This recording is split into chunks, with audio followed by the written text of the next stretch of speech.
Thank you. Welcome all to King's and the King's India Institute in particular for this book launch. As I was telling Zoa, we are launching a book on Pakistan every week at the King's India Institute because we launched one on cricket in Pakistan last week by Ali Khan with Rajiv Sardesai as one of the discussants.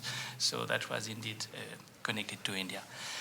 Today the book is by Zoa Wasim, Insecure Guardians, Enforcement, Encounters, and Everyday Policing in Postcolonial Karachi. And I know that for most of you, Zoa needs no introduction, but for the others, I'd like to recall that she is now assistant professor in criminology at the Department of Sociology at Warwick, after being one of our students at King's, and Louise Tillin remembers, I'm sure, that Zoa was with us for many years, or few years. 2 years. Yeah, 4 years. it did not take so long. Not so long. Yeah. And she is also the co-coordinator of the Urban Violence Research Network, which is an international platform that connects researchers and academics working on urban violence, something I'll return to. She will present the main argument of the book in something like 20 minutes. A book which, incidentally, is not here, but exists. It has been printed. It is really, I think it's a way for the publisher to make the appetite for the book even more acute, to keep it as a kind of secret object. But Hearst is with us, the publisher Hearst is with us, because Michael Dwyer, the director of Hearst, is with us.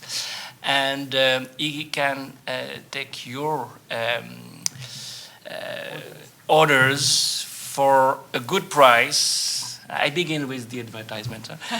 £20, you meet Michael whenever you want at the end. Michael, just give me your phone pay or your card, £20 including postage. The books are in the UK. There was a mistake, they didn't come here today from the printer, and we will send you the book free of charge to wherever you are. Exactly. So that's a good opportunity for having access to this great book that Zoa will present and that two discussants will discuss. Mavish Ahmad in the first place, and Mavish is assistant professor in human rights and politics at the LSE. And she's currently working on 2 monographs, very exciting research projects, investigating shifting modalities of state violence in Balochistan, a place you all know about, and the making and unmaking of the worlds of those who have been targeted in disappearances, something we also know on the other side, in Kashmir especially. And she works on extrajudicial killings, something we also know on the other side, and army operations. And she's the co-founder of Revolutionary Papers, a transnational research project investigating 20th century left and anti-colonial journals. Then, after 15 minutes or so, Kiran will also present his own comments, 15 minutes maximum, in fact.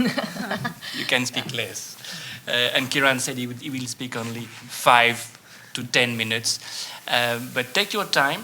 Dr. Kiran Mitton is here, a reader in conflict, security, and development at the Department of War Studies at King's, and also the research director of the Conflict, Security, and Development Research Group, co-chair of the Africa Research Group. In 2018, Kiran co-founded the Urban Violence Research Network and is the author of a book, very unsurprisingly published by Hearst as well, Rebels in a Rotten State, Understanding Atrocity in Sierra Leone.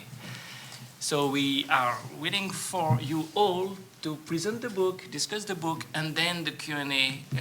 I'm sure we'll have enough time for questions, and that will make the evening even more vibrant. Zoa. Great. Thank you so much. Can you all hear me? I don't know if the mic is working, but can you guys hear me? Yeah. Okay, great, excellent. So thank you all for being here today. Thank you to Professor Christoph for making all of this possible, for including this book in his series on comparative politics and international studies with Hearst. And also thank you to Mike Dwyer for making this book possible as well and taking it towards publication. And of course, thank you, Dr. Kieran and Dr. Mavish, for being here at a very hectic time of the year and for taking our time right in the beginning of term. I'll speak for about 20 minutes, presenting some of the findings and key arguments and maybe a couple of anecdotes that I have included in the book. And then we'll have time for discussion and any Q&A, whatever time we have left. So this book is basically born out of a long-standing interest in crime, security, law and order, and of course in policing in Karachi. As someone who's from Karachi originally, like a few of you in the audience might be, I grew up at a time when Karachi was going through perhaps one of its most volatile and politically turbulent decades, and then became one of the key megacities in South Asia in the context of the global war on terror and associated regional conflicts and urban transformations. Thus, there was much interest in crime, politics, even militancy in Karachi, but less scholarly and policy interest in the institution, the state institution that was at the center of all of these wide-ranging conflicts, the institution of the police. This was back in 2013 to 2014 when I began my PhD with Christoph and Dr. Anatole Levin. 8 years or so later, we are participating in global debates, critical conversations, widespread social movements, agitation, and multidisciplinary academic investigations into police power, police culture, police authoritarianism, institutional racism, corruption, sexism, and of course, police militarization. One of the key themes in these global debates are legacies of policing and legacies of police institutions. As academia, especially certain disciplines like criminology, sociology, even politics, gradually begin to incorporate decolonial, postcolonial, or southern perspectives, we are learning more and more about colonial legacies and the continuing impact of the empire on our contemporary existence and lives, on our structures of power, and on our public institutions and public service delivery mechanisms. In Pakistan, as I believe across South Asia, one of the often repeated sentiments across the board is that the institution of the police is the way it is because of our colonial hangover, our colonial legacy, our colonial baggage. I've heard this often, but I was curious to understand what has made this hangover last for more than 7 decades. What has been happening in the police? How has it been affected by its own internal divisions and fractured loyalties? How has it been affected by the social and political environment in which it operates? The questions that this book seeks to answer, therefore, are: how can we explain and understand complexities in police culture and police work in post-colonial contexts? And is there a unique way of understanding the culture and politics of policing in certain jurisdictions that are characterized by their colonial past and their post-colonial present? To explore some of these broad questions, I undertook about 2 years of ethnographic fieldwork, 2 years collectively, spread out over between 2014 and 2020, primarily in the city of Karachi. For part of this fieldwork, I was attached to about 7 police stations, but I also observed routine police work in the form of patrols, public engagement exercises, security deployments at public and private events, training, media briefings, etc. I want to state at the outset that much of my access was granted because was made possible because I belong to a police family, a fact that I discuss openly and at length in this book. I also want to state that some of my access was restricted because of my gender, a fact that I mentioned in my book as well, and because I have not actually served in the police and I'm therefore a relative outsider to the institution. But I'm happy to talk more about my positionality later also.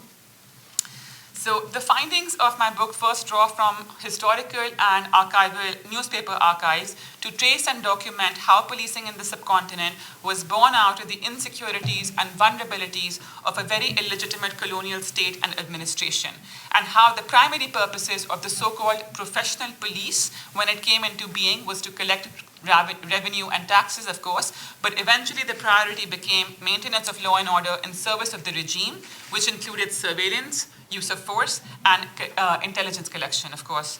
For securing its own interests, the regime required subservient officers that would serve an institution in which the accountability would flow upward towards colonial administrators, not towards the people, and which would be strong enough to mete out the use of excessive violence when needed and when required, but not strong enough that it would become too independent or too fiscally strong.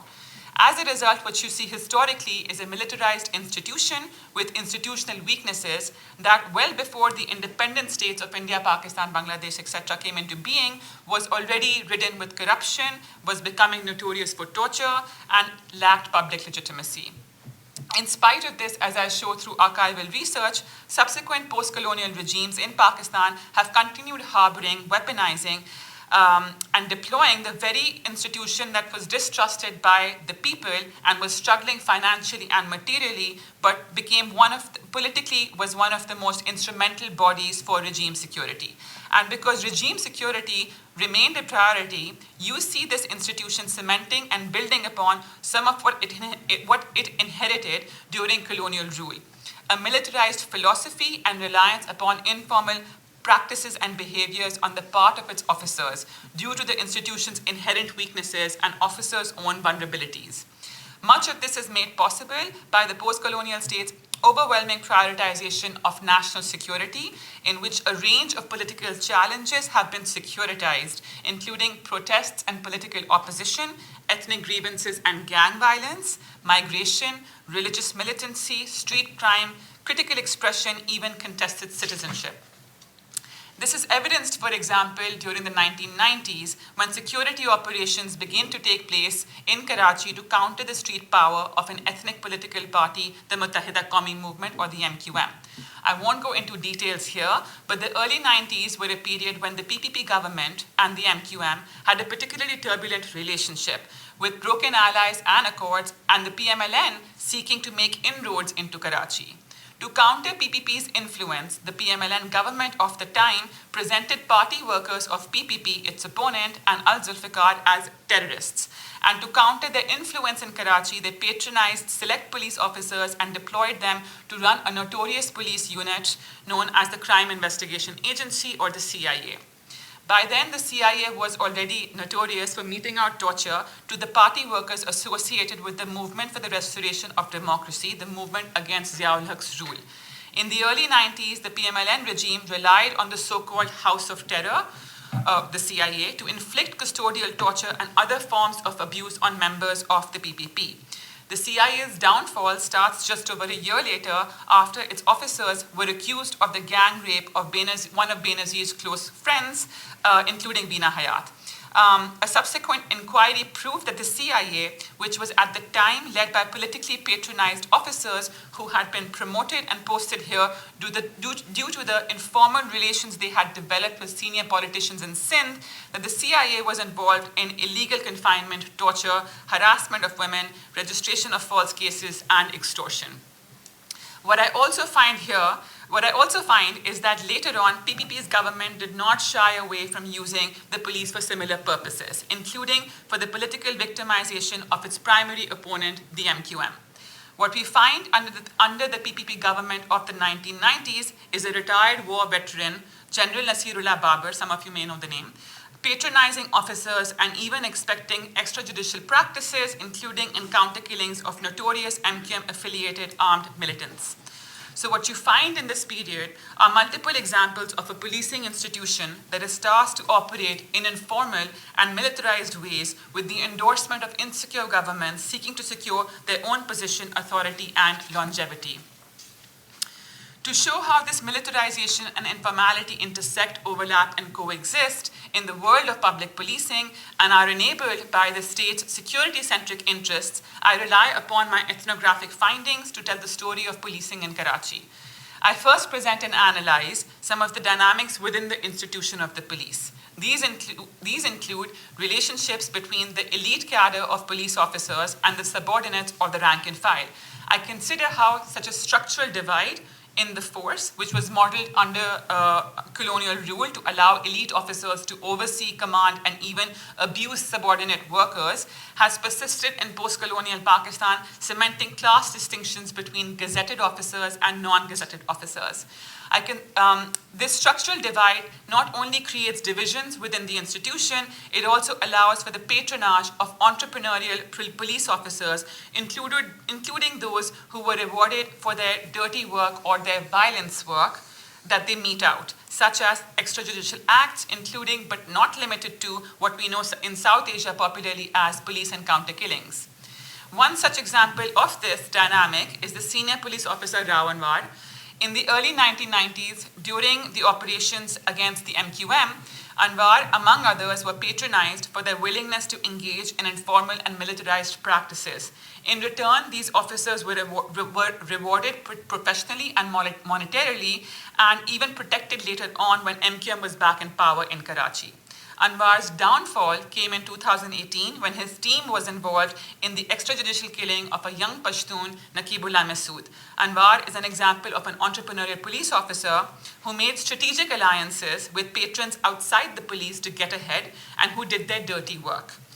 Rao Anwar was a subordinate officer when he started, from the rank and file, who was groomed and patronized not just by some elite officers, but by also elite political stakeholders. What is interesting is how, after ascending the ranks, he similarly patronized and groomed loyal and subordinate officers, the very officers who would be involved in extrajudicial killings, including one in which Naqibullah Masood would be killed. But police violence is not the only side effect of such structural and organizational fault lines.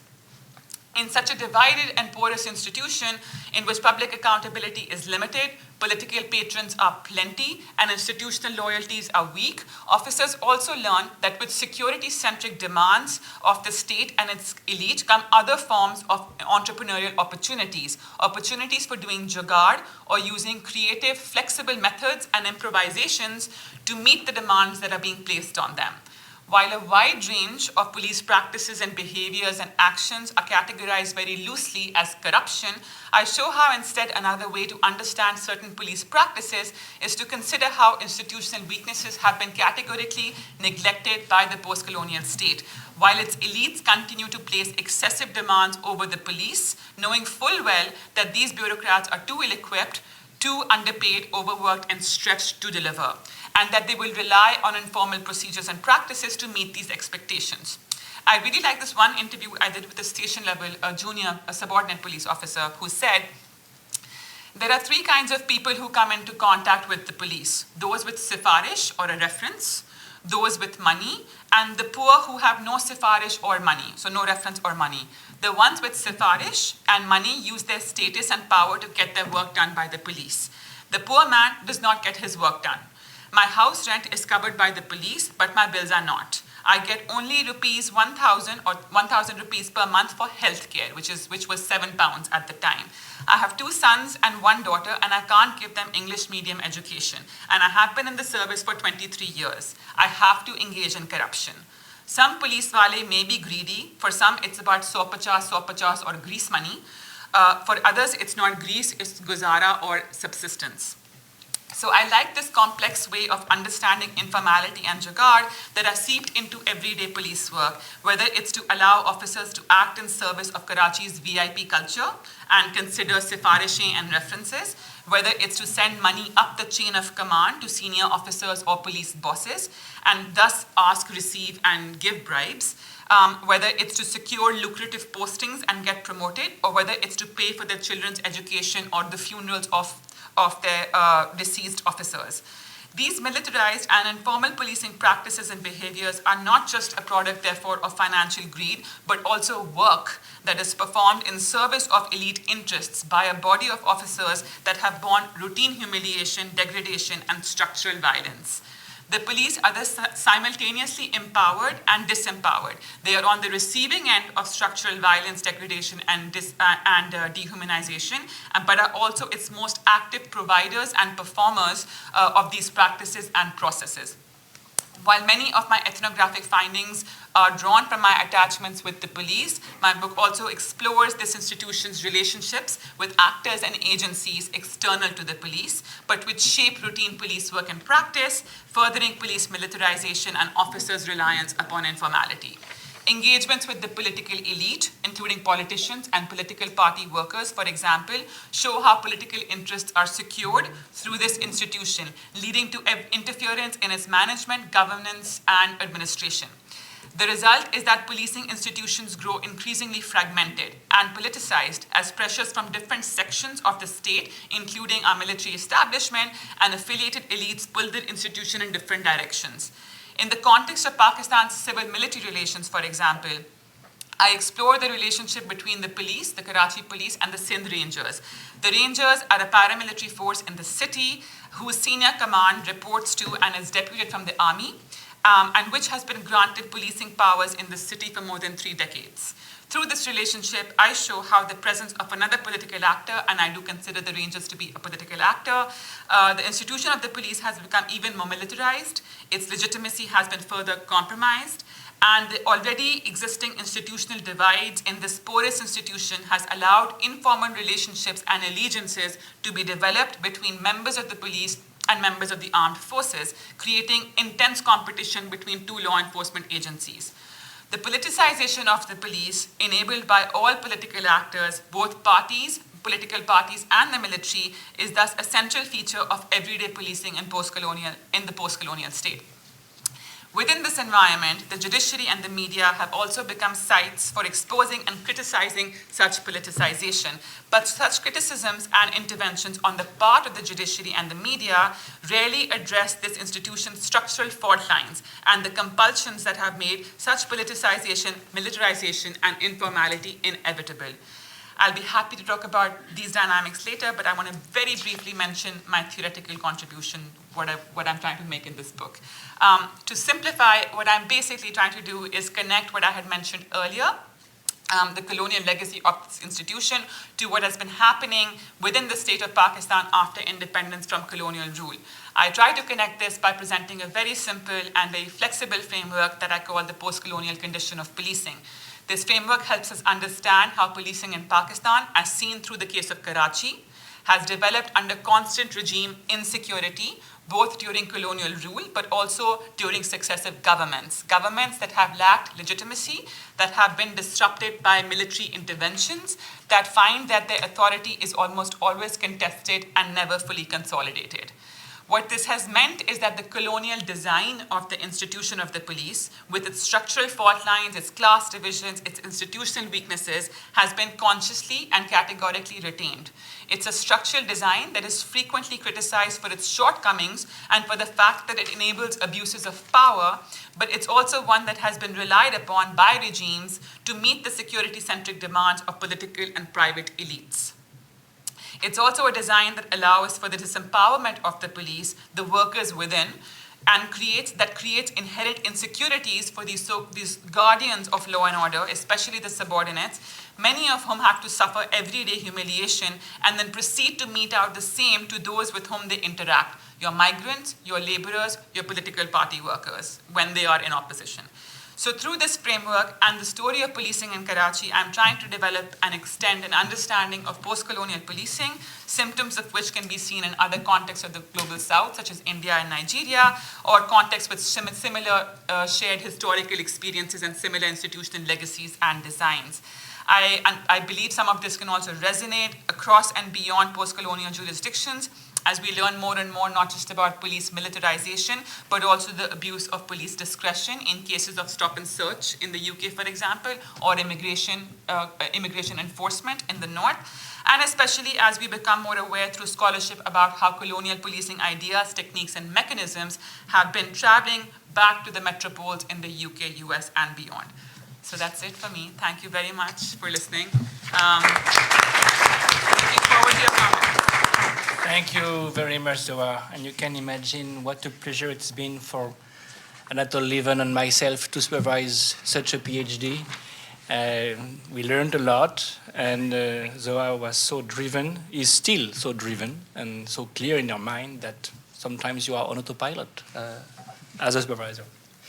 And that's, of course, because the fieldwork was so rich, the ethnography is so great, and the book is reflecting what's there in the PhD, of course, largely.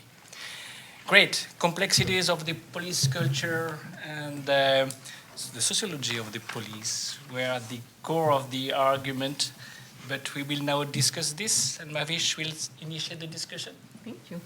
Should I just speak right in here? Yeah. Well, first of all, congratulations, Zoha, on publishing your book. That's big in itself. I find this book, especially because it's a methodologically quite difficult book to do. It's empirically, just as Christophe said, it's empirically rich, and it's conceptually insightful. So Zoha, you mobilized your access to the Karachi police, which I think you mentioned positionality, and sometimes we can get lost in and caught in some paralysis around our positionalities. But I think what you did is exactly what we need to do, which is mobilize our positionality to gain the kind of access that you did. The book itself demonstrates enormous attention to empirical detail. You mobilize interviews, events, granular stories to make a larger point about the post-colonial condition of policing. And of course, a conceptual framework as well. For me, the book stands alongside a lot of other really great work on Karachi, so Laurent Gaillard, Nicola Khan, Nida Kirmani, and also in terms of new scholarship on Pakistan, which shifts kind of an overall trend in South Asian studies to either look at subaltern or perhaps macro power, to look at sort of these middling classes. So it reminds me of Maria Rashid's book in looking at non-commissioned officers, so the people who actually do the violence work in places like Pakistan. There's a lot of things that stood out to me. I think what I really liked especially was the book troubled the easy and honestly sometimes quite lazy narrative that circulates about Pakistan, the narrative of the corrupt police, which also circulates within the country, and shows what the conditions are for informal, creative, and innovative practices within Pakistan. The other thing that it also troubles, which I quite like, is especially in Pakistani circles, but also elsewhere, we speak of the state as this monolithic entity, this nebulous force. Sometimes we call it the establishment and the farishtas, and of course that's also intelligence. And you break it down in your book, and that's incredibly important, complicating our understanding of state power. So there's many things to say about this book, and I'm going to try to be a little bit more brief. But I thought I had 10 minutes, but I have 15, so that's great. But let me just bring up a couple of more specific things, which are also kinds of questions for you, Zoha, that you can choose to answer or not answer. So I understood also that central to your argument is that the increased militarism and procedural informality, which is a term that you introduce, constitute the post-colonial condition of policing. So simply put, the police is expected to clamp down in a militaristic fashion on the nebulous category of the terrorist, a category that you rightly point out is increasingly extended to include everyone who dissents from the regime, including those who don't take up arms. And they're expected to do this while having little to no resources at their disposal, a fact that forces them to turn to informal, innovative, and creative solutions, getting the job done. So my first question is directly related to that central argument. Could you reflect a little bit about other violence workers in Pakistan, the Sindh Rangers, the Pakistan Army soldiers, also intelligence, who are not under-resourced? Quite the contrary. We know that despite a projection of both institutions as existing somehow above corruption and informality and creativity of the sort that you speak of in the Pakistani police, this is certainly not the case with these other violence workers. Though they may have more easy access to change the laws in their favor through recourse to arguments around national security. So what was previously illegal is now legal, and they can just, carry out lawfare in a way. Rangers, soldiers across the ranks of all of these institutions also act creatively, informally, and off script. And we know from enforced disappearances, and of course, in Balochistan, where my own work is, how much that is the case. Related to that, of course, you speak about this throughout the book, which is something I think quite a bit about, is the line between war and policing, between military and police. And if you could sort of reflect a little bit about that, especially in colonial, scholarship of colonial policing, there's so much about how, for example, early military planes were forms of imperial policing, and were seen as policing operations rather than military operations, but came from World War I, the planes and so forth. And of course, the question that I just asked is linked to really breaking, you so well break this really entrenched thinking, the police is corrupt. But the other side of that is that the military is not corrupt. So, what of that? Second, shifting a little bit in terms of questions, actually the second question is more about a conversation you and me have had, which is you've spoken to me elsewhere about the importance of centering affect, feelings, emotions in our studies of violence and violence work. So against this rationalist idea, here the police, that people operate irrationally. A lot of people have been thinking about the place of fear, insecurity, anxiety, etc. So I was thinking if you could take us back to some of your ethnographic fieldwork and speak about the affective tensions in the room, because I think you mentioned them in some of the interviews, but I could hear also from our conversations you're interested in writing more about it, and how that may also play into the actions of police, especially. I'm thinking with the informal, creative, also the extrajudicial killings. In a way, you present the argument as like under, this dialectic of being under-resourced and having being militarized, and sometimes we know people also find themselves in situations where they're not just trigger happy but scared, or So what of that?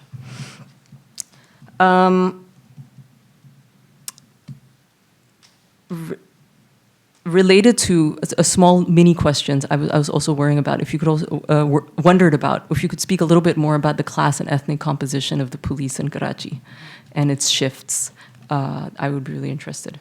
So my last major question is about the circulation of policing techniques, and you draw really the history really nicely from colonial, British colonial establishment of the police to the current era. And in the background of your book, I felt as, of course, a war on terror, but also the Cold War and counterinsurgencies from the Cold War, anti-communist violence, different kinds of, also the in-between categories, people who are not uniformed. So in Balochistan, it's death squads, but it's also informants and snitches. And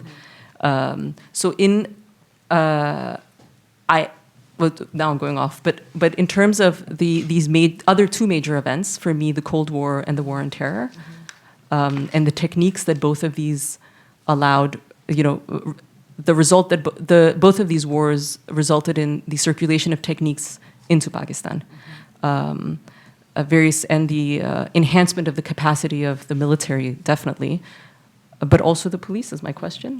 How did they circulate there, and how did they also sediment? It also speaks to your use, and there's so much debate about the term post-colonial, right? Because are we in a post-colonial condition? Is it really neo-colonial, etc.? Yeah. I have many other questions, but I feel like I should stop. I've given you too many. I'll ask them later. But sure, thank you for the book, Zoha. Thank you for these very rich comments and so many questions indeed. and before Zoha starts responding, Kiran will add some more questions and comments. Thanks. I won't add too many questions, actually, don't worry. I can see the panic on your face. I mean, actually, partly because I'm coming at this differently. I'm not an expert, certainly not in Pakistan, and I don't work on policing directly. So my interest in your book and in this general topic is I work more in an urban space now, but looking at violence and really looking at, from the streets upwards. So not necessarily on the policing side, but inevitably they become one and the same thing. And actually that comes across in your book, people being drawn from the same parts of society, but ending up on one side or the other. So my general interest is in there. And then I guess I've worked quite a lot in, again, yeah, I don't know whether it is post-colonial is the right term, but those spaces, right? And particularly in Sierra Leone, also in South Africa, and in Rio as well. And Rio, actually, Cape Town to some extent as well, constantly popping into my mind as a comparative. Every time I was reading something in your book, I was thinking, oh yeah, this helps me understand something else. So that's how I was approaching it. I'll ask you maybe a couple of questions, but I just wanted to say, I mean, yeah, first of all, congratulations. But it's not just on publishing a book, it's a really good book. My plan was to skim read because I didn't have a lot of time, and I was trying to say this to you before, I just kept catching myself actually reading it properly because I'd get drawn in. I mean, from the start, the style in which it's written is anecdotal initially, right? It gives you stories to illustrate things. I love that way of writing a book because it humanizes the topic. And I think importantly, as you were saying about avoiding these really simplistic ideas, you see a human being as a police officer. You see all of the problems, but you also see it cannot be so easy as this is what, a corrupt individual behaving in corrupt ways. You get different aspects to this. So the way it's written, the way you present it is just really good. It's really engaging writing, so I definitely recommend getting a copy if you don't already have one on order. I like the approach. I like that you're not focusing. This is something else that happens a lot, certainly in the study of violence where I'm from, on the exceptions, the sensational, but you have the everyday, and you actually make the point to understand the extraordinary. You also need to understand the day-to-day, the ordinary, and I think that's a really valuable approach. Conceptually, there are so many things in there that I thought were really helpful, again, for me to try and make sense of some of the things I've seen. I mean, this, the concept of procedural informality makes perfect sense. I have a problem with the way we often use the term corruption to, as you very, very well described there, to describe just the reality of people doing what they're being asked to do and navigating these really difficult situations. So that concept makes a lot of sense to me, and comes across really well in your book. And I think also as someone who is new to the particular case of Karachi, the historical context, the information you provide is so rich that it's a valuable contribution in that sense as well. I would also like to hear a little bit more about what you talk about in your book about the growing class divides even within the police, because often we tend to focus on the distinctions between the police and wider society, but it's really interesting in your book that it's so much about the elites and certain level of officers and then a certain class of police officers. And I suspect that's really important in lots of contexts, but it comes out really well in your book. I also wanted to hear a little bit more about martyrdom. In particular, it ties into a question about future research. So you make this point in your book that the concept of police officers killed in duty or killed in action should be described as martyrs. And this is, on the one hand, a kind of a privilege because you have that status, and at the same time it exposes the level of threat of being a police officer that you are likely to be martyred.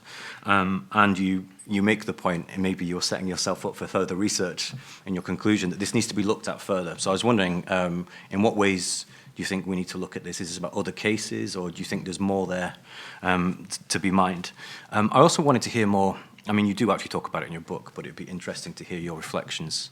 And I think it, again, ties in with what you were saying about affect. How people were with you in these situations. I mean, the book starts and ends with really interesting anecdotes. I mean, I think in the first page, you've been invited by the police to witness a kind of what is essentially a police shootout. Which is a really interesting thing as a researcher to be invited, but then you're quite openly critical and very, objective in the way you treat these things. Were they wary of you? Were people trusting because, as you mentioned, coming from a certain police family? And what do you think their hopes were for the research? Were people supportive that you were going to, people need to know that this is what we deal with? Or did they not engage that much? So I'd be very interested to know also perhaps how challenging it was to get that, to get those kind of, ride-alongs that you had and those kinds of things, which were fantastic.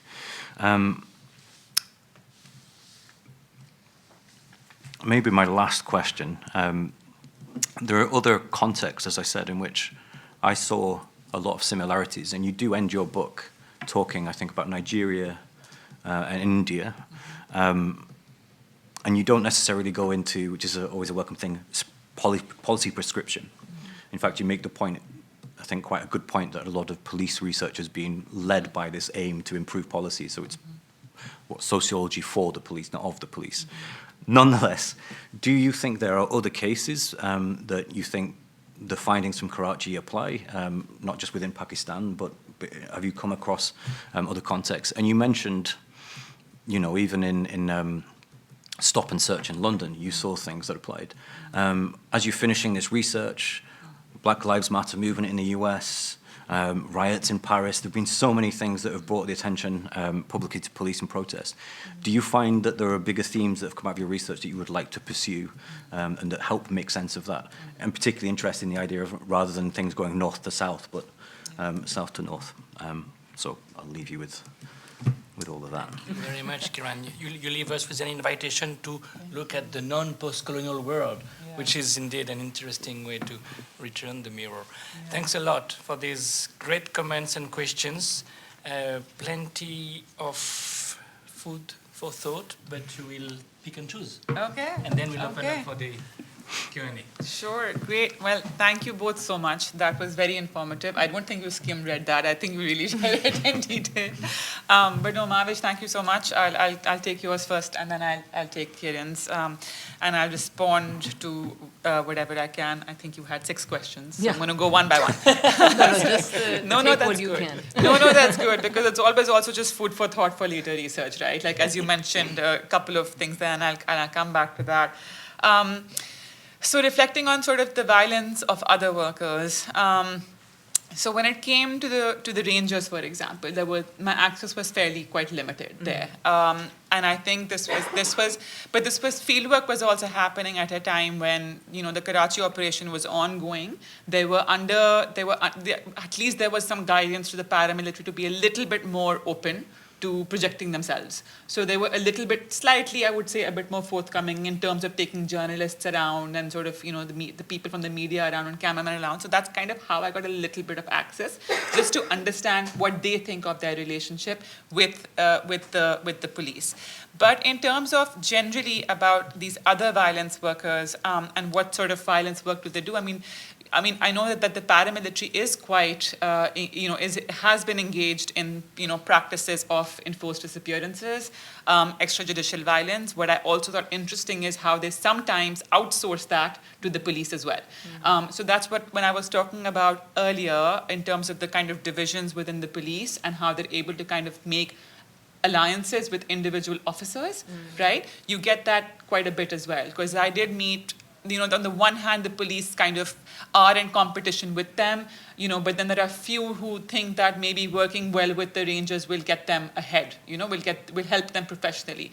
So like, I know, for example, certain officers who partake in counter-terrorism practices can be quite close to the intelligence agencies and agents. So it's not so much at that they're kind of just, they are doing some of this sort of work independently also, but they're also doing it in conjunction with the police. So one of the shootouts that Kiran is talking about, which I got to witness because a lot of media was invited to it as well, is you know, the kind of the police carries it out, but then the rangers come to kind of scope out and check out the scene, right? Like, what happened here, how many were killed, what's it looking like, etc. So you see this weird kind of dynamics when the police is doing violence work against particular terrorists or particular individuals or groups identified as terrorists. There's a lot of give and take between these police officers and paramilitary officers, right?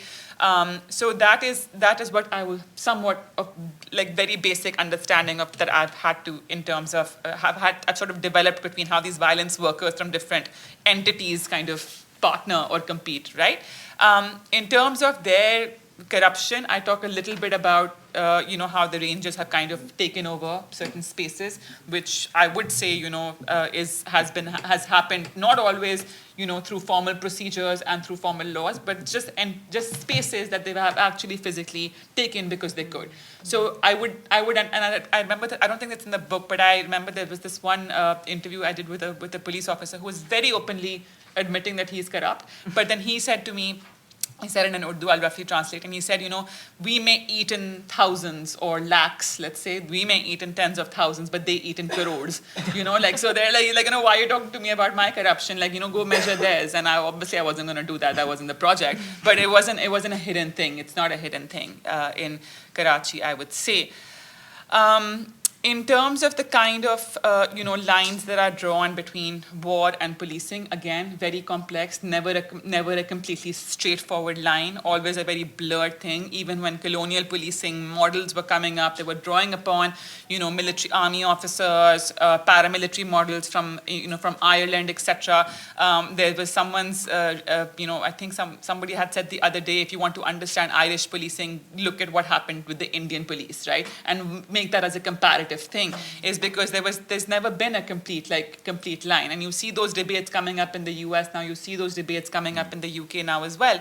So that's what I meant by kind of these ideas traveling back home, what other people like Julian Go and others have called the imperial feedback loop, or the colonial policing coming home, etc. Right? So not a very clear line, and clearly when it comes to Pakistan, never a very clear line. Whether you're doing surveillance, whether you're doing intelligence work, whether you're doing just even sometimes routine policing like drugs, it's a very, very complex kind of a relationship, and it's not a very clear divide that I will do this and you will do this. Like the Rangers, for example, in Karachi have asked for their own police stations, their own pickets, their own checkposts, and they're supposed to be for the border, right? So they're supposed to be policing the border, for those of you who sort of are familiar with it. So not a very clear divide there in Pakistan, and never really has been. In terms of sort of linking both your questions in terms of how were the police sort of in these situations with me. I mean, it obviously really varies in terms of what it is I was witnessing, right? And when they're talking about their own violence, for example, it is quite interesting about how much they were not particularly did not always hold back when it came to their kind of violence, because I don't know, maybe it was a context of me doing fieldwork during the operations time, when they were talking to all journalists, when they were expected to talk to journalists and the media and report on how many people they arrested or report on how many people they killed, right? So when they were speaking to me, it was almost like they were telling me their performance for the day, But when it came to past things, like the 90s operations or the war on terror, for example, it was often, the violence that they were meting out was justified by certain logics of martyrdom, for example, martyrdom of other police officers, of the colleagues who were killed on the streets in retaliation, like in tit-for-tat killings in Karachi. So it's very complex. I mean, you certainly had police officers who wouldn't condone that, right? Who would sort of back away from these practices, would be posted elsewhere, etc. But you did have those who felt that this had to be done because they had no other choice. It had to be done because the courts asked for it, because the courts would let those people go. If they let those people go, they're going to come back and kill us, right? Because we were told to do this violence against them. Now we're going to be the kind of lambs to slaughter or whatever, right? That's how they kind of understood their own thing. So there was a lot of survivalist kind of logic there. There was a lot of revenge built into it. There was a lot of martyrdom built into it in terms of their own kind of feelings and emotions when they process violence and when they process their own dehumanization and the dehumanization of the victim or the person who they're going to victimize, right? Whether it's through torture or whatever it is.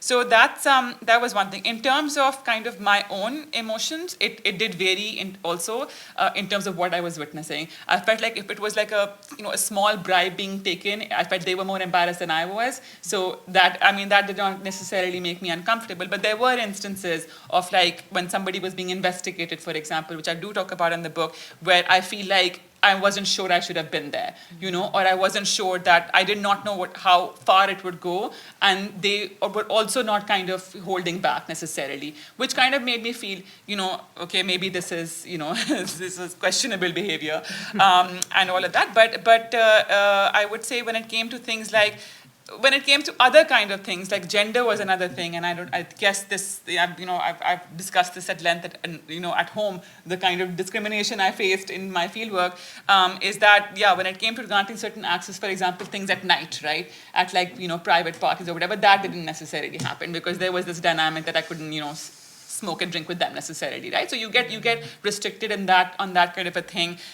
There were certain instances, for example, if they would go on bike patrols, they wouldn't necessarily feel comfortable carrying a woman behind them, if they're going on a raid, whatever. So I was kind of, just kept on the sidelines for a lot of that. But I think a lot, because maybe sometimes being a woman and being from the police family did kind of make them tolerate me a little bit more, I would say, if that helps. I don't know if that answers your question, or if there's more I can sort of build upon in terms of their own anxieties and insecurities. I'd be happy to. Which are I would say, because a lot of the fieldwork did take place at police stations.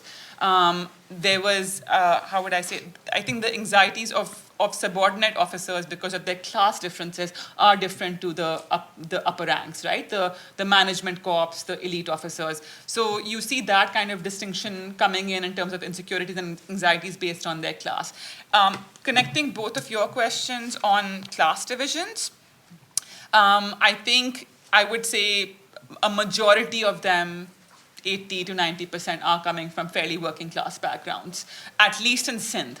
This may vary province to province, city to city, but at least the sense that I got in Karachi, and there's no data available, unfortunately, on the actual ethnic makeup or the class distinction, or the backgrounds they're coming from. That would be really good data to kind of get my hands on. But I would say a majority of them are coming from working class backgrounds. They are coming from spaces which they would probably not feel comfortable taking me. They live in often in shabby accommodation. They take kind of public transport to work. They're not reimbursed for it. All of that stuff. So you get to see a lot of that as well, and so you get to see that kind of subservience and that kind of subjugation happening to them on a very routine basis, right? Because of that, you don't, and then also consider the fact that they don't have any representation, right? They don't have any unions. They can't have a union. And that completely changes dynamics because they have no one to turn to. So they have to be subordinate, they have to be very loyal, and they have to be very subservient to the kind of often very illegal demands being made from them. So I hope that answers a couple of the questions. In terms of the circulation of policing techniques, it's the next project, hopefully. So it's good. I think I was anticipating that question a little bit. But yes, I am going to be looking at that further because I think that, because I think right now this book was very much kind of focused on Pakistan and policing in Karachi in the context of Pakistan. But there is a separate story, I think, that needs to be told in terms of how these kind of, global power arrangements and the international pressures that have been put on Pakistan post-Cold War and in the context of the war on terror, how they have been influencing policing, very broadly understood on the ground. So whether it's surveillance work, intelligence collection, but also things like training, right? Like the role of the U.S. Army, of NATO, for example, of SWAT, in training, police officers and police departments on the ground. How do international peacekeeping operations, for example, influence what they do what they come back home and do, for instance? How does security aid and donor aid, because a lot of it for the past 20 years has been focused on counterterrorism, not focused on rebuilding police stations and fixing up salaries and all of that, focused very much on kind of excessive policing, right, or surveillance or intelligence collection. So that is, I think, a bigger project. And I think a lot of states have been involved in that. They are still involved in that. One of the papers I'm working on, hopefully later in the year, is going to be discussing these kind of reforms that were funded by a very big sort of organization. And they did a 5-year kind of investment worth billions millions of dollars into the police, only to kind of conclude at the end of it, after 5 years of evaluation, that nothing changed. So I think that's a really interesting, where is the money going, right? I think that's something interesting to think about. Where is it going, into what kind of entities, into what kind of practices, what kind of units, and how is it then affecting the way the police kind of think of themselves as sort of international actors, not just like Karachi actors or Pakistan's actors, if that makes sense. But that will hopefully be the next thing. Was there more? Martyrdom. Yes, I'll just take that very quickly. I didn't delve into that too much, but it has only kind of, I think in the last 5-7 years, has become a concept that the police have started to kind of really build up. It comes from the army, it comes from the military. Usually the armed forces would have, a martyrs' day, and this is Maria Rashid's work, who's written on the military in Pakistan. So kind of just like I was influenced by that work, because you see from 2014-15 onwards, a concept that was not as such in police vocabulary suddenly coming into police vocabulary, right? That we're not just killed, and they're very, they are very kind of, how would I say it? They are a little sensitive to this. If a reporter or a journalist, kind of says that the police officers were killed, you will see officers coming on social media and saying, no, martyred. You have to say they were martyred. So there's multiple reasons for that. There's obviously a religious reason, but there's also a financial reason, because they are so poorly compensated. Otherwise, like the families are so poorly compensated when a police officer is killed in the line of duty that they have to kind of pitch it somewhat. Sometimes they have to pitch it as a martyr to get the martyr's compensation. So there's that element behind it also.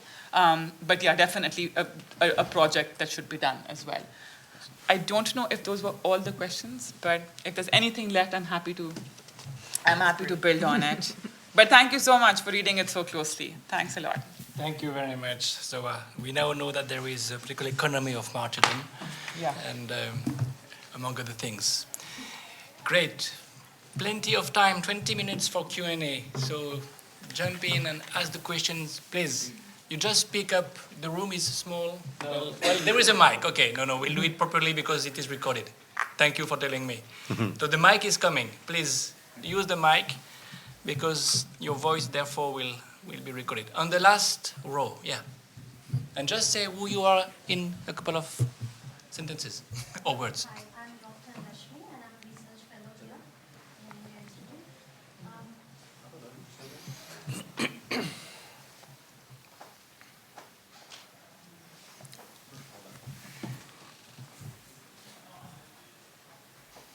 Congratulations, Dr. Wasim, for your book, and thank you for your presentation. I had 2 questions.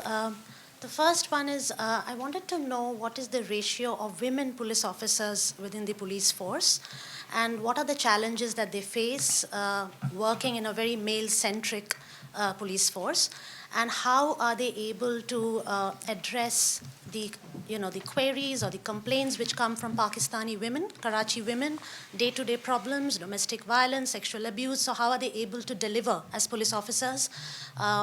So that's my first question. The second is that not only in Pakistan, but in India as well as in Bangladesh, we often see that there are, horrible crimes against religious and ethnic minorities, culminating in a riot, full-blown riot, where people are scared, there's a fear psychosis. So to what extent are police forces in Karachi silent observers? Because I find that they are silent observers, and their silence is often deliberate and pre-planned.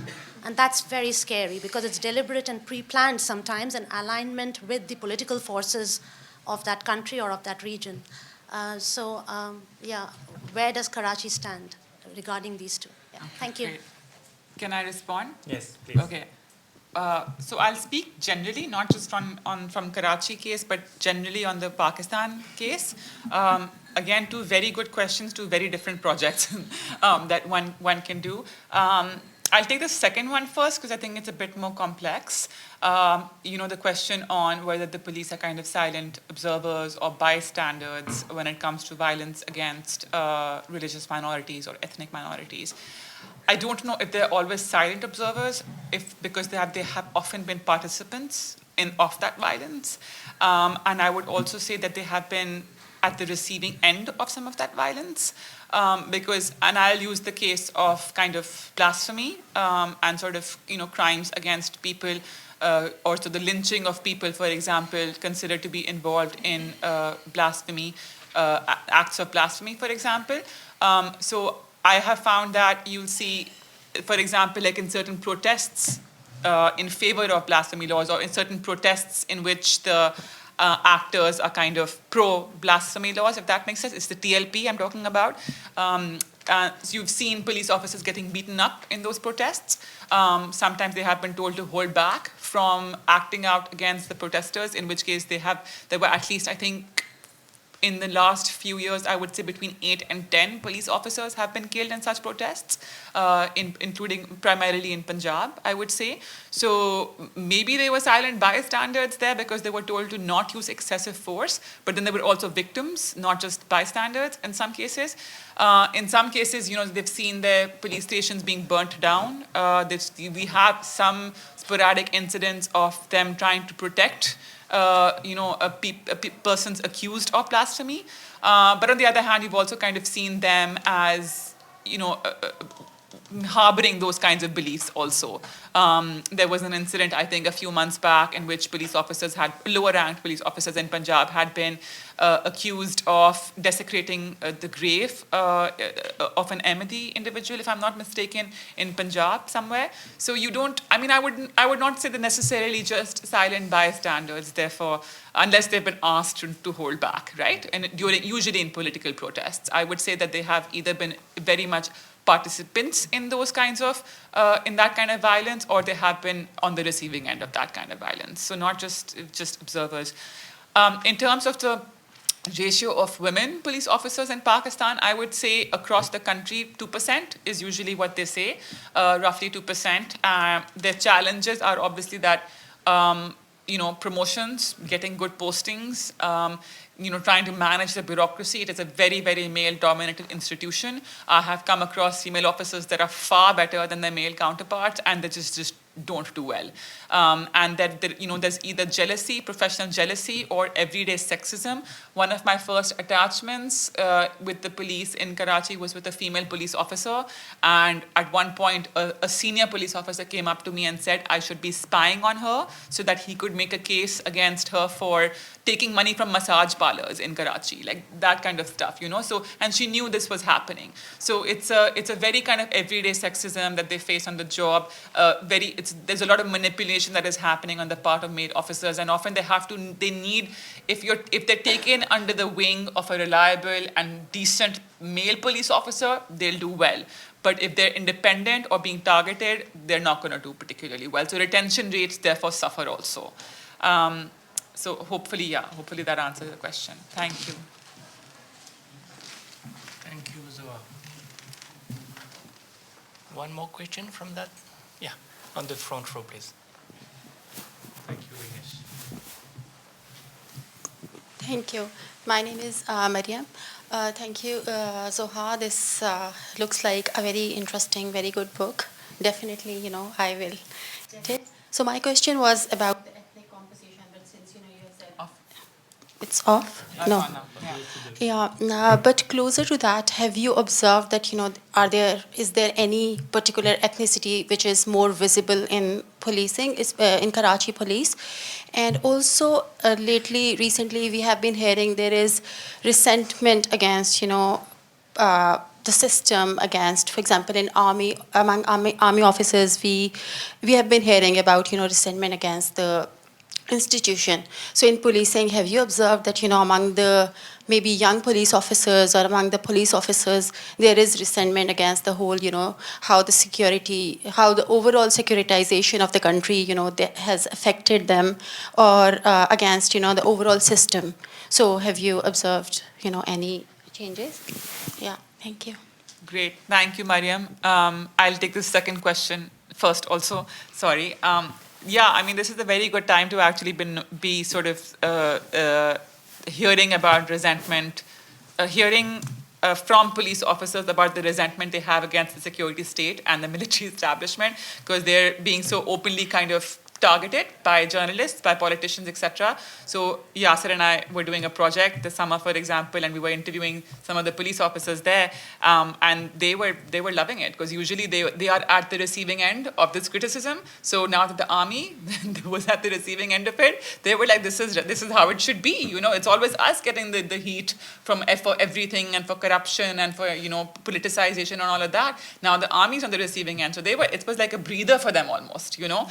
So I did pick up on that, and therefore they would also have been a little bit more vocal about their own kind of pressures that they face in the face of a more senior entity, right? I would say, and an entity that has previously had more legitimacy than the police, right? So the fact that their legitimacy is being hurt is actually like giving some police officers a bit of a breather, and a bit of more sort of the chance to be more transparent about their actual feelings towards other agencies in the country.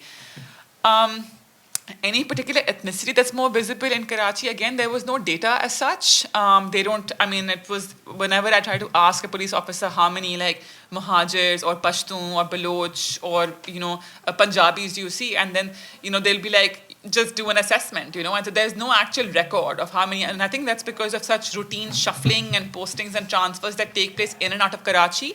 But what we have seen is that, I would say when it comes to the rank and file, I would say at least half would probably be belonging to Karachi.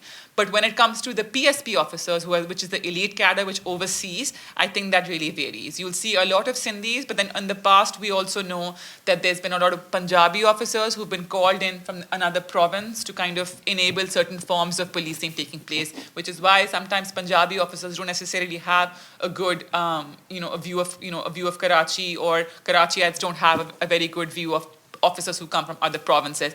I feel Sindh is a bit unique. When it comes to this practice, Karachi is very unique because you don't necessarily see Sindhi officers or officers from Karachi going and being called into other provinces to police in the same way, and at least not Punjab. So I usually compare Sindh and Punjab. So you'll see Sindh has more of this, where outsiders are called in to kind of police in very, very turbulent times.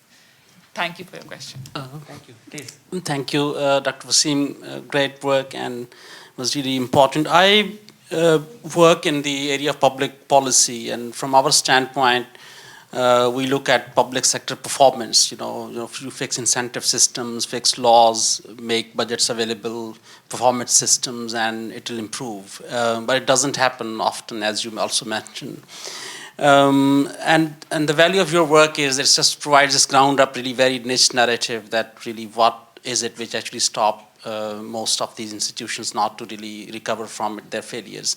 So, of course, you mentioned that you didn't dwell into policy, but in terms of reaching to some conclusions in terms of public policy practice, what kind of how this very top-down state can be reformed from the standpoint of kind of the reality of local people. And I'm saying this because I'm also researching public sector performance in education sector in Punjab, and I also look at the grand designs, but when I talk to teachers, it's actually quite different from what policy actually intended to do at the grassroots level. So I maybe there's some lessons for the wider sectoral practices as well. Thank you for that. Yeah. Thank you so much. Always a very difficult question. I was hoping I wouldn't get that one. Because when it comes to reforms, I honestly don't have I don't have a solution to offer necessarily. I think a lot of things have been tried and tested. Community policing models exported from the US and the UK, neighborhood policing, hotspot policing, preemptive policing, all these models have kind of come. They make some kind of superficial difference. They'll lead to the creation of a unit. They lead to some training. But I really think there has to be some sort of a radical overhaul, because this structure I don't think is serving. It's not serving the police officers, especially the lower ranks, and it's definitely not serving the people. And it's a way of maintaining class divides within the police and class divides within broader society. So I feel like you can import, as many sort of reforms as you like, for countering terrorism, organized crime, border policing, whatever it is. You can make nicer police stations. You can, digitize your FIRs, your complaint systems, all of that. You can include more women in the police. But if you're not fixing the inherent racism, sexism, and classism in the police, then it's going to do that. You can keep increasing the number of female police officers, as I was just mentioning. From 2% you can increase that, but then what is happening to their performance, right? What is their growth like in the organization? Are they doing well professionally? Are they being retained by the organization? So if the culture is not transforming, if their experiences are not bettering, then there's only so far the organization can go. So in terms of policy, I just get very confused because I don't feel like there's a formula in place that one can offer. But I do feel like there has to be a structural overhaul. I think so. But at least in terms of numbers, do we have massive vacancies? I think that's a budget sort of related question. I mean, there's always, I feel like if they have the money, they can make the vacancies. But I wouldn't say there's vacancies in place that have to be constantly filled. It's all a matter of if they get the money, they'll have the vacancies. That's usually what it is. So there are some money, but then it's also like, it's not very transparent, right? Like, where is the money going? A few years back, they said we're going to recruit 4,000 officers or so, 7,000, I'm not sure, into the police. But then you see that didn't really happen, right? Like very few were done. So there's that, they can advertise the vacancies, but how many are they actually recruiting? Do they have the money to sustain that? And how many are being retained? So it's not very clear on how much vacancy there is, to be honest. Please. Thank you so much for your wonderful presentation. I haven't read your book, but I have read your other work on rangers and policing, and it's been a great source of learning for me. I have two questions. One question is, what's your reflection, especially about the post-Raw and War? How have the officers responded to this whole episode? Was there any regret or encouragement?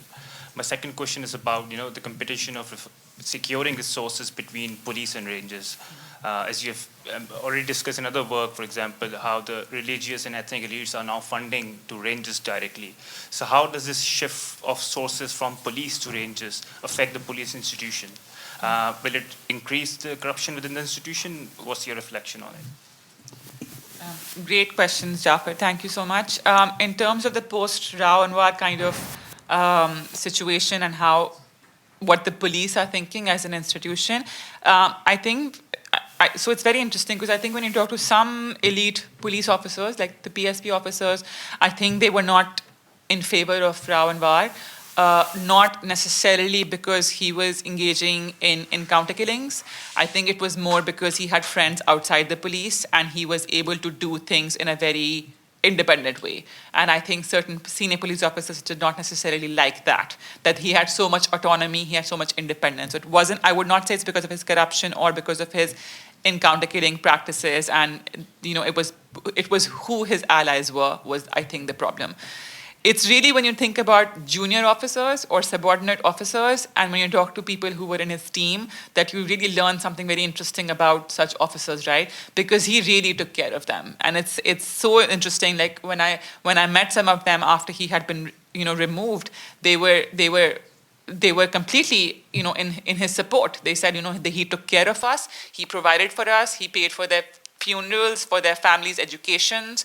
So he really kind of bred a team of very trusted people, which tells you a lot about the institution, right? Like, why is your institution the way, so kind of, why are people in the institution not able to kind of be loyal to the institution, but they're loyal to certain entities like Rao and War, right? And I think that really tells you, and they believed in his practices, they believed in what he was doing, and they said he may have killed, and this is not just his team, because I've heard from other reporters as well on the ground, who would say, sure, he's been accused of 400 plus encounter killings, or his team has been accused. I don't think it was one man, it was the team that was being accused.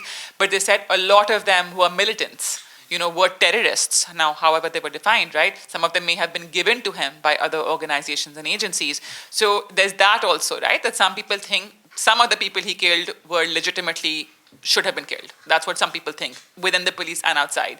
And others who feel like, yeah, fine, if there were also other officers who, for example, told me if Naqibullah Masood's incident had not happened because it became so big, Rao and War would have continued.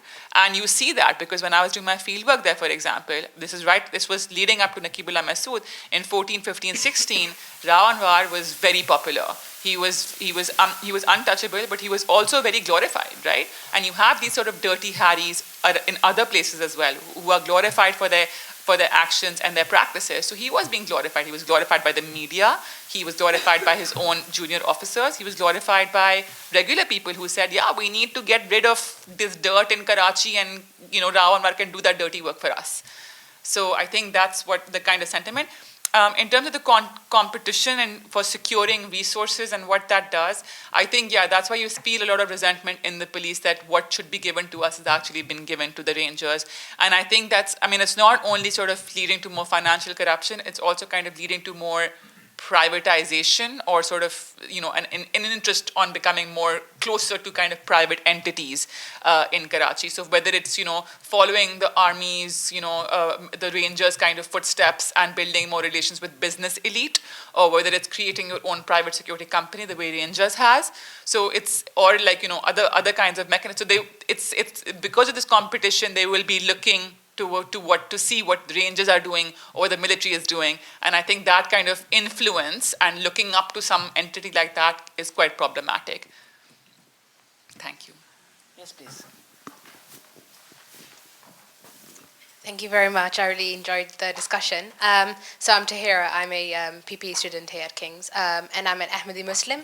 And I'm currently doing a research on the religious discrimination against different groups. And one of the things I'm looking at is Ahmadis in Pakistan, especially. You sort of talked about, the effect that, religious discrimination can have and what police is doing about that. So my first question was sort of, at what extent would you say that the religious discrimination or the views that people have themselves allow the police to get involved in these crimes themselves?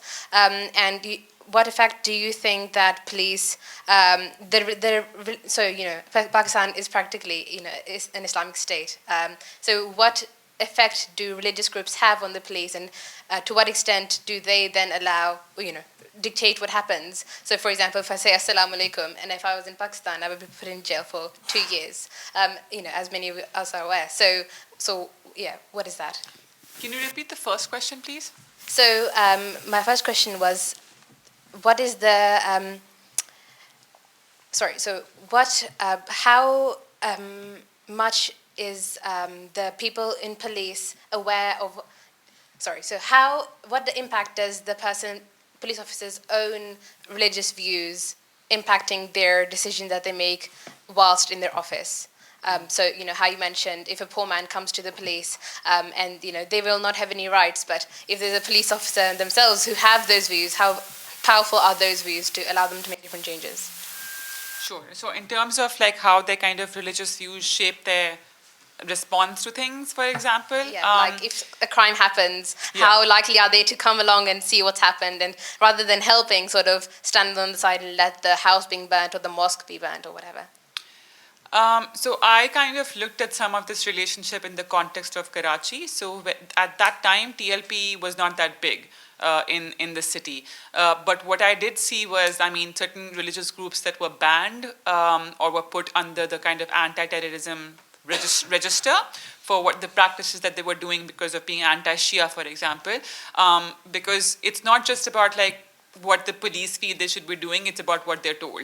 So you had a group, for example, that was clearly anti-Shia, ASWJ, I think, and I mentioned this, right? And they had been put on the sort of anti-terrorism register, but because they had so much political power and they were very politically connected, when something happened, there was an incident that happened, the police had to kind of be deployed there to give them protection. And that was the job. So it was irrelevant to what they think or what they believed, and sometimes it's also about the relationship the state has with certain religious actors, and that will determine what the police do in terms of kind of protecting them or acting out against them, right?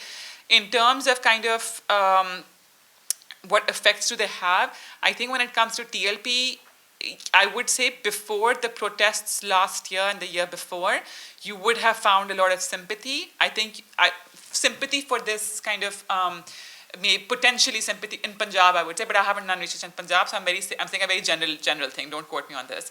You may have found sort of pro-blasphemy sentiments in the Punjab police, for example.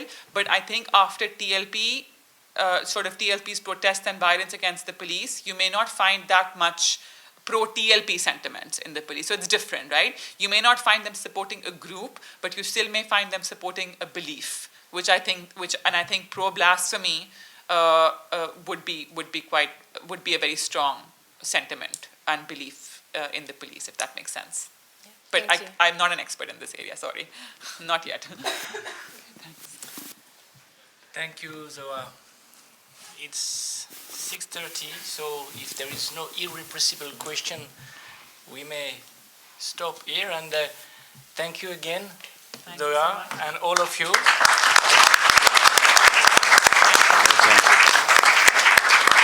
What we will wait for now is to know how the policemen who are going to read your book will react to that. And it's always a very interesting feedback. You will get some feedback. Yeah, I'm sure. Whether the complexities are completely grasped remains to be seen, but it is there. Yeah. And you did the job with the empathy it deserved. So thank you again, and we know what are your next projects, so we'll meet again. Thank you, hopefully, yes. Thank you so much. Thank you all for coming. Yes. Thank you.